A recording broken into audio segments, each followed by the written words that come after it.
Right, good morning ladies and gents. It's a privilege for me to address you today, and I think before I start with the presentation, really the presentation is going to contain a lot of stuff which, when you look at it, you're going to say, yeah, but we know all this stuff. And the question is, if we know all this stuff, effective drilling and blasting, then basically why aren't we doing it? And I think that's why we're here today. What are the opportunities that we have in drilling and blasting going forward? What are the best practices that we could adopt in our industry and learn from one another?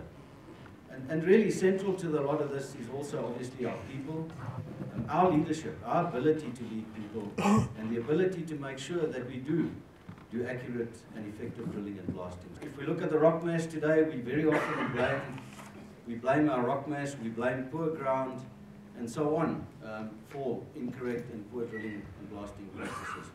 And it's imperative if we go forward, and when we go forward, that our safe and our technology does play a role in improving things going forward.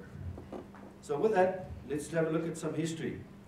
If we look at mining in 1903, and we look at that the left-hand slide, you'll see three guys actually not drilling with a machine. It's a hammer and a chisel. And if you look at the productivity stats there were three men wielding the hammer and the chisel. They would effectively, drill a 3-foot hole or hammer a 3-foot hole. And their call for the day was 12 holes. Now, we do that today. Let's say a 25-meter panel, you're going to be drilling 115 holes with a machine. So we've come a long way since then. But over that period, we can see, and the strap line on the bottom, 1903, there were 1,000 fatalities related to fall of ground over that period. We see no hard hats, we see no technology being deployed at that point in time in that period. So very dangerous. Moving on then to 1920, there were 613 mining-related fatalities in the 1920s. These are Crown mine stats. And here we can see the first introduction of the rock drill. The rock drill on the face on the left-hand side. Also, we can see there's no PPE the guys are wearing. The right-hand slide is an attempt to do smooth blasting. And clearly you can see not a very good picture at all, hence the fatals. Moving on to 2013, and this is really last year, we had 93 fatalities. And if we look at those, and we look at where we've come from, we can see we're still using an air leg, or it would be a hydro leg in some cases. We've progressed to nets. We've progressed to bolting the hanging wall. And we just see what technology has done over time, albeit this is a largely labor-intensive industry at this point. So what's the future going to look like? And maybe it's going to look something like this. And this is a prototype in design and in production at this point in time.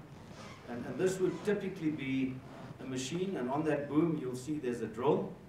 And also on that boom you'll see a rock splitter. And typically this would be an attempt to look at non-ex mining in the future, where essentially you'll drill holes and split them, and not necessarily blast them. So this could be, I'm not saying it is, this could be something that could be used in the future as an alternative. We do know that there's a lot of mechanization that's being addressed in this industry at this point in time, in a bid to seek alternative solutions. So why do we need those alternative solutions? And very often one brands mechanization with the dilemma of labor. It's not the case. If you can mechanize, if you can improve your face advance, clearly what can then happen is you reduce your pay limits, we get extra ounces and reserves that can come to play, and we can basically grow this industry. So mechanization and new technology isn't about labor. It's all about how can we improve things, how can we grow our industry back to where it should be in the future. So I'll leave that thought with you. And furthermore, we do know that the milestones are coming our way, the new milestones. They'll be launched at the Mine Health and Safety Council Summit next week. And we do know that one of the targets there is going to be 0 fatalities by the year 2020. So how do we do this without a significant change in removing the man from the face, removing the man from the danger zone, making work easy in the face, which is basically our highest risk? So, that's a challenge, I think, for every single mining company, in this country today, and we all have to apply our minds to how we can do things better. So let's move on and have a look at some of these safety stats. If we look at the mining industry over the last century, and this graph dates back to 1904, we can clearly see 1904 to 2004, starting off in the early 20s where we had 1,000 fatals a year, moving sort of to the mid-30s through to the 50s and the 60s, sort of plateaued at around about the 800 fatals a year mark. Although it was a fairly big industry, there were a lot of fatals over that period.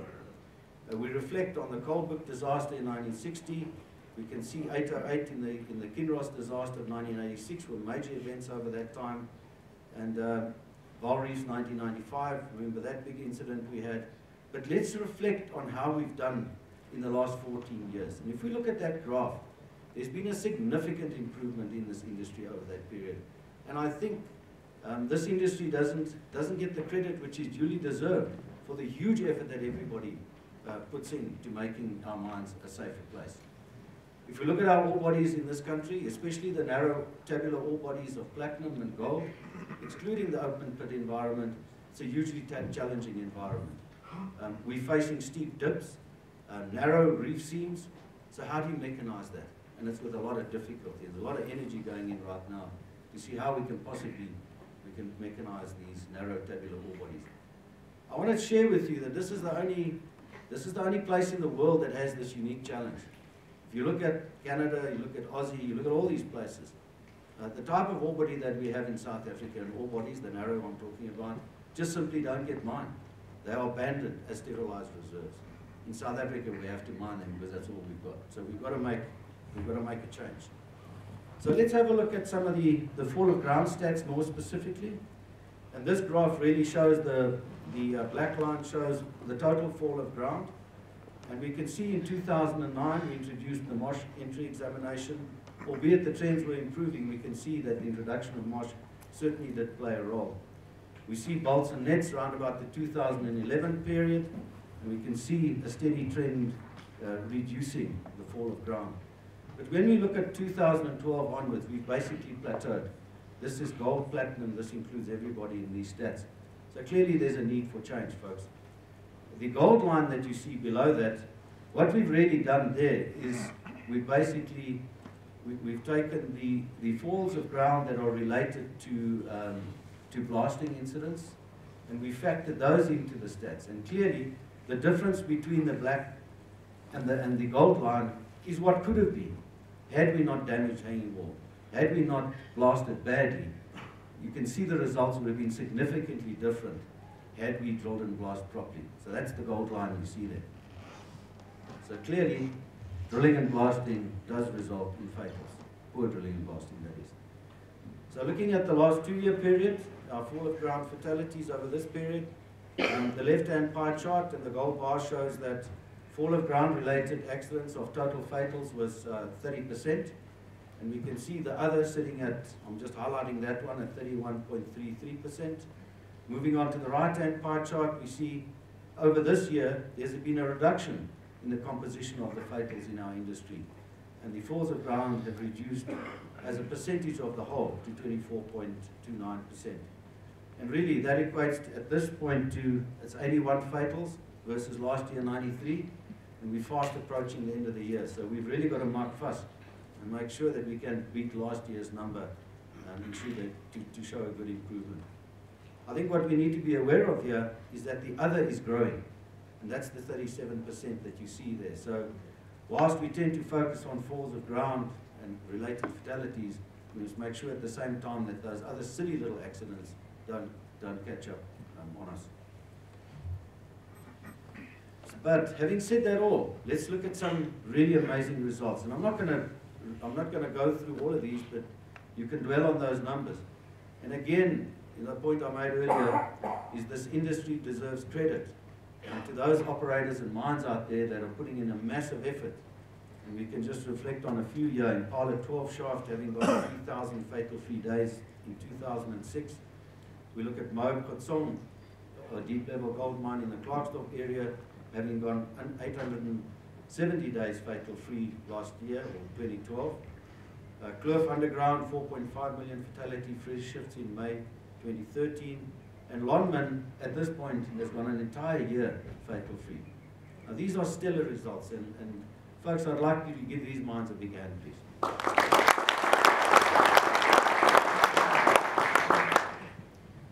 So, drilling and blasting, the business imperative. And I thought what I'd do here is just to share with you, and these are some stats that are close to home. These are Sibanye stats. And the challenge here is, and the hypothesis here is, so what if we reduce our socket length by 50 millimeters? I mean, 50 millimeters, guys. I mean, how much is that? That's that much, okay? Socket lengths currently averaging probably 10 centimeters. And if we just reduce that to 50 centimeters, little effort, little focus on accurate drilling and blasting, what could the hypothesis be here? So, the second point is in terms of square meters, we have 800 panels. That would realize approximately 12,000 square meters per month, if we got that right. And what would that do? Obviously, there's big incentive here for the people themselves in terms of their stoping bonuses and reward. In terms of the kilograms, what would we see? We'd see 30,000 extra tons of gold-bearing material at 6 grams a ton. And what would that do in terms of dollars? We'd see 56,800 ounces for the year, additional. And that would equate to $750 million for the 5 centimeter reduction in socket length. And this, ladies and gentlemen, is a massive benefit at absolutely no extra cost. You've drilled the hole, you've charged it, you've blasted it. You've spent all the money, you just haven't got the revenue. So critical, and I think we all grapple with this in this audience today, but this is an absolute fundamental. We talk about it, but what are we actually doing about it? If we look at the mine call factor opportunity, it's another opportunity I'd like to share with you. And let's look at these numbers, they're quite staggering. To date, the mine call factor of around about 80%. Let's take, and again I'm using close to home examples, Kloof Operations has produced more than 100 million ounces to date since inception. Driefontein, 120 million ounces. Let's assume that we could have had a 10% improvement in mine call factor. That would be an extra 27.5 million ounces. In Africa, mines are started at 5 million ounces in feasibility. It would be 5 African mines. And I know there are a lot of mines in South Africa today that don't even have 27.5 million ounces. And in today's money, that 10% could equate to a number around 359 billion rand in revenue. So where are our weaknesses? And really I've just extrapolated these from some research done. The fact is rare, we're losing approximately 5% in the footwall cracks or in our faces, where we lose gold of the mine call factor. 10% is lost in gullies. And gullies really are a serious gold trap. You know, we all know that. What do we do about it? How can we do things differently? If we really did some good smooth footwall blasting in our gully, in our footwall of our gullies, who knows what that number could be to do that. And then 5% loss in all passes. And this comes back again to the whole notion of fragmentation. We have the science, we have the explosive experts, we've got everybody that can tell us exactly what explosives we need for our drilling and blasting, but where does overcharging come into this? The fracture zones that create these gold traps for loss in mine call factor. So let's look at our mining cycle then, and really this is not teaching you to suck eggs, this is stuff we all know, but it's the very dilemma that we grapple with on a daily basis. If you look at this case for change, and what I show you in the top line there is the effective mining cycle in balance. Starts off with good cleaning. If our cleaning is in good shape, we've got time to do a proper early morning examination, doing the MOSH properly. We can do our temporary support properly. We can do our permanent support properly. We can do our drilling properly, and we can charge up and blast properly. Effective cycle that's in balance. But really, how much of our industry today doesn't suffer from the bottom line, where we suffer from poor cleaning? We then go in, we do the MOSH, we then have to go back and clean that stub face again, get ourselves into a position where we're marking a plunge just to get the blast for the day. We're all under pressure today to blast, so you know what, mark a plunge. So we're in there quickly, we hover, we just sort stuff out in the face, and then we stick our temporary support in. We have an attempt to permanent support. Sometimes we don't even get that put in fully in terms of a line, what suffers then as a consequence? Very little time is then left for your drilling cycle. Very little time is left for your charging cycle. So what happens? It's short holes, it's skew holes, and it's a frantic attempt to get the blast at the end of the day. Now you know what happens then. After we blasted that round, we've got a poor face shape, we've got blast-induced damage in the hanging wall, and then the problem starts all over the next day. And at some point you've got to stop and try and fix the whole mess again. So, you know, the bottom line is, you know, we've got to get ourselves out of that trouble and start off with a clean break, a really smart, effective clean break on the face. And then the rest of the cycle works from there. Let's get the drilling and blasting 100% right first. Then everything else will follow in a systematic and balanced approach going forward. This is stuff we all know, guys. And, you know, I don't think we're always doing it.